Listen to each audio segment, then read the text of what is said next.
इस वीडियो में हम बात करेंगे ऐड ग्रुप्स के बारे में। ऐड ग्रुप्स क्या होते हैं, कैसे काम करते हैं और क्यों ज़रूरी होते हैं। सबसे पहले ऐड ग्रुप क्या होता है? ऐड ग्रुप बेसिकली जब हमने हायरार्किकल स्ट्रक्चर भी पढ़ा था, ऐड ग्रुप एक एंटिटी होती है कैंपेन्स के अंदर और एक कैंपेन के अंदर मल्टीपल ऐड ग्रुप्स भी हो सकते हैं। ये हमने डिस्कस किया था पहले भी जब हम हायरार्की पढ़े थे कि एक कैंपेन के अंदर मल्टीपल ऐड ग्रुप्स भी हो सकते हैं। लेकिन अब मल्टीपल ऐड ग्रुप्स क्यों यूज़ होते हैं? मल्टीपल ऐड ग्रुप्स यूज़ होते हैं यूजुअली जब भी हमने अपनी वेबसाइट की डिफरेंट सर्विसेज को एक थीम पे अरेंज करना होता है तो हम मल्टीपल ऐड ग्रुप्स यूज़ करते हैं। आपने घबराना नहीं है, हम थोड़ा डिटेल में भी ये चीज़ डिस्कस करेंगे कि क्या होती है। सबसे पहले आप खाली ये समझ लें कि ऐड ग्रुप एक एंटिटी होती है कैंपेन के अंदर जिसके अंदर एड्स और कीवर्ड्स आते हैं। अगर फॉर एग्जांपल एक ऐड ग्रुप है तो उसके अंदर उसी से रिलेटेड ऐड और उसी से रिलेटेड कीवर्ड्स आएंगे और दूसरी साइड पे दूसरा कोई ऐड ग्रुप है तो उससे रिलेटेड एड्स और उसी से रिलेटेड कीवर्ड्स आएंगे। अब हम ऐड ग्रुप्स यूज़ क्यों करते हैं? सबसे पहले तो रेलिवेंसी मेंटेन करने के लिए। एक एग्जांपल लेते हैं, एक वेबसाइट है जो कि लेदर जैकेट्स भी बेचती है, वो लेदर बैग्स भी बेचती है, वो मे बी कारपेट्स भी बेचती है, वो लैपटॉप बैग्स भी बेचती है, वो सिंपल बैग्स भी बेचती है। अब उसके पास इतने ज़्यादा आइटम्स हैं। मैंने कीवर्ड रिसर्च की, मैंने सारे कीवर्ड्स निकाल लिए। उसमें लेदर जैकेट से रिलेटेड भी कीवर्ड्स थे, बैग से रिलेटेड भी कीवर्ड्स थे, कारपेट से रिलेटेड भी कीवर्ड्स थे। अब जब मैंने ऐड चलाया, मैंने एक ही ऐड ग्रुप के अंदर वो सारे कीवर्ड्स ऐड कर दिए। यूज़र आकर सर्च करता है बेस्ट लेदर जैकेट और उससे आगे ऐड कॉपी नज़र आती है कारपेट से रिलेटेड, या फिर उसको ऐड कॉपी नज़र आती है हैंडबैग से रिलेटेड, तो ये उसके लिए रेलिवेंट नहीं होगा। तो ज़्यादा से ज़्यादा रेलिवेंसी मेंटेन करने के लिए हम ये कोशिश करते हैं कि ऐड ग्रुप हर बार हम सेपरेट कर दें, यानी कि लेदर जैकेट्स का ऐड ग्रुप सेपरेट कर दें, उसके अंदर उसी से रिलेटेड एड्स और उसी से रिलेटेड कीवर्ड्स हो जाएं। हम लेदर बैग्स का ऐड ग्रुप सेपरेट कर दें, दूसरी साइड पे हम जो कारपेट्स का ऐड है वो सेपरेट कर दें। दूसरी चीज़ होती है ऑर्गेनाइजेशन। जब हम मल्टीपल ऐड ग्रुप्स यूज़ करते हैं तो हम इजीली अपना कंटेंट ऑर्गेनाइज कर सकते हैं। हम अगर परफॉर्मेंस रिव्यू करना चाहें, हम उसकी परफॉर्मेंस इजीली रिव्यू कर सकते हैं। हाँ भाई, ऐड ग्रुप जो लेदर जैकेट्स हैं वो अच्छा परफॉर्म कर रही हैं, लेदर बैग्स अच्छा परफॉर्म कर रहे हैं, कारपेट्स अच्छा परफॉर्म कर रही है, कौन सी चीज़ ज़्यादा अच्छी परफॉर्म कर रही है। तो हम परफॉर्मेंस ट्रैकिंग जो है ना वो भी काफ़ी अच्छे तरीके से कर सकते हैं। अच्छा, अब हम एक डिटेल्ड एग्जांपल देखते हैं कि बेसिकली ऐड ग्रुप जो है ना वो कैसे काम कर रहे होते हैं। एक वेबसाइट लेते हैं, मेन शूज़। एक कैंपेन है जो एक वेबसाइट है जो मेन शूज़ बेचती है। मे बी हम एग्जांपल को थोड़ा सा चेंज करते हैं। एक वेबसाइट है जो मेन शूज़ भी बेचती है, वुमेन शूज़ भी बेचती है, किड्स शूज़ भी बेचती है। अब किस पॉइंट पे आके हम मल्टीपल ऐड ग्रुप्स बनाएंगे, किस पॉइंट पे आके हम मल्टीपल कैंपेन्स बनाएंगे? अब जब मेन शूज़ है ना उसकी मल्टीपल कैटेगरीज़ हैं। वो लोफर्स भी बेचते हैं, वो स्टिकर्स भी बेचते हैं, वो सैंडल्स भी बेचते हैं, वो मे बी स्पोर्ट्स शूज़ भी बेचते हैं। सेम वुमेन में वो डिफरेंट टाइप के शूज़ बेचते हैं, किड्स में भी डिफरेंट टाइप के शूज़ बेचते हैं। तो जो मेन हमारी सर्विस होगी ना, जो मेन टाइप होगी, मेन कैटेगरी होगी, उसकी हम बनाएंगे कैंपेन। हम मेन की अलग बनाएंगे, वुमेन की अलग बनाएंगे, किड्स की अलग बनाएंगे। हम अभी एग्जांपल लेते हैं मेन शूज़ की। हमने एक कैंपेन बनाई मेन शूज़ की।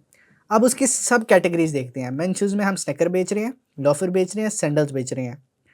अब हम इन तीनों को एक ही ऐड ग्रुप के अंदर नहीं रखेंगे, बल्कि हम उस कैंपेन के अंदर मल्टीपल ऐड ग्रुप्स बना देंगे। अगर आप डॉट्स को कनेक्ट करें, वापस हायरार्किकल लेवल पे जाएं, तो हमने कहा था कि बजट्स जो हैं वो कैंपेन लेवल के ऊपर सेट हो रहे हैं। यानी कि अगर हम एक कैंपेन के अंदर जितने मर्जी भी ऐड ग्रुप बनाएं, हमें अपने बजट रेज़ करने की ज़रूरत नहीं है। हाँ, अगर ज़्यादा ऐड ग्रुप्स हो रहे हैं तो डेफिनेटली कीवर्ड्स भी ज़्यादा होंगे, तो फिर वो दूसरी एक टर्म आ जाती है कि वहाँ जाके बजट इंक्रीज़ करना है। लेकिन टेक्निकली उस चीज़ की ज़रूरत नहीं है। हम अपने एक कैंपेन के अंदर मल्टीपल सर्विस को सेपरेटली टारगेट कर सकते हैं और रेलिवेंसी मेंटेन रख सकते हैं। और जब रेलिवेंसी मेंटेन रखेंगे तो सेम क्वालिटी स्कोर इंक्रीज़ होगा, ऐड रैंक पे इफेक्ट आएगा उसका। Okay, back to the topic. हमने मल्टीपल थीम्स बना लिए। हमने स्नीकर अलग कर लिया, हमने लोफर्स अलग किया, हमने सैंडल्स अलग किया। उसी से रिलेटेड हमने कीवर्ड रिसर्च करने शुरू की। हमने कीवर्ड रिसर्च करने शुरू की, हमने लिखा जी मेन स्नीकर्स। हमने मेन स्नीकर से रिलेटेड कीवर्ड्स किए। हम आगे जाके देखेंगे कि कीवर्ड रिसर्च कैसे होती है, लेकिन आप फिल वक्त एग्जांपल ले लें। हमने उससे रिलेटेड कीवर्ड्स रख लिए, फिर लोफर्स में उससे रिलेटेड कीवर्ड्स रख लिए और सैंडल्स में उससे रिलेटेड रख लिए। उसके बाद जब हमारी कीवर्ड रिसर्च हो गई, हमने ऐड कॉपी डेवलप की, तो हमने ऐड कॉपी भी उसी से रेलिवेंट रखनी है। हमने उसी स्नैकर्स से रिलेटेड ऐड कॉपी बनानी है। ये चीज़ आपने अपनी माइंड में बिठा लेनी है कि मल्टीपल ऐड ग्रुपिंग हम यूज़ क्यों कर रहे हैं। तो उसका एक सिंपल आंसर जो है वो है रेलिवेंसी मेंटेन करना। हम जितना ऑर्गेनाइज़ करेंगे उसको, जितना सिंगल थीम पे उसको डिफ़ाइन करेंगे, हमारी रेलिवेंसी उतनी ज़्यादा होगी, हम उतना ज़्यादा अच्छा ऐड रैंक ले सकेंगे। और फिर वही सेम पॉइंट कि जितना अच्छा क्वालिटी स्कोर होगा, जितना अच्छा ऐड रैंक होगा, उतनी कम हमें CPC बिड भी पे करना पड़ेगी। तो ऑप्टिमाइजेशन के लिए ये एक one of the most important point है। ये आपने साथ साथ नोट करती रहनी है कि जब हम ऑप्टिमाइजेशन पॉइंट्स को डिस्कस कर रहे हों तो आपने ये चीज़ें जहन में रखनी है। अब ये हमारे पास आती है detailed example of add groups. हमने एग्जांपल में डिस्कस किया था कि स्निकर्स हमने ले ली, लोफर्स ले लिए, हमने सैंडल्स ले लिए। अब ये डिटेल्ड स्ट्रक्चर है उसका कि स्निकर के नीचे कीवर्ड्स किस टाइप के होंगे। अब अगर आप ऐड ग्रुप 1 देखें तो उसके अंदर लोफर्स या सैंडल से रिलेटेड आपको कोई कीवर्ड्स नहीं मिलेंगे, और दूसरी साइड पे ऐड ग्रुप 2 देखें तो उसमें आपको स्निकर्स और सैंडल से रिलेटेड कोई कीवर्ड्स नहीं मिलेंगे। जिस नाम का ऐड ग्रुप है उसी से रिलेटेड उसके अंदर कीवर्ड्स हैं, और फिर ऐड कॉपी भी उसी से रिलेटेड है।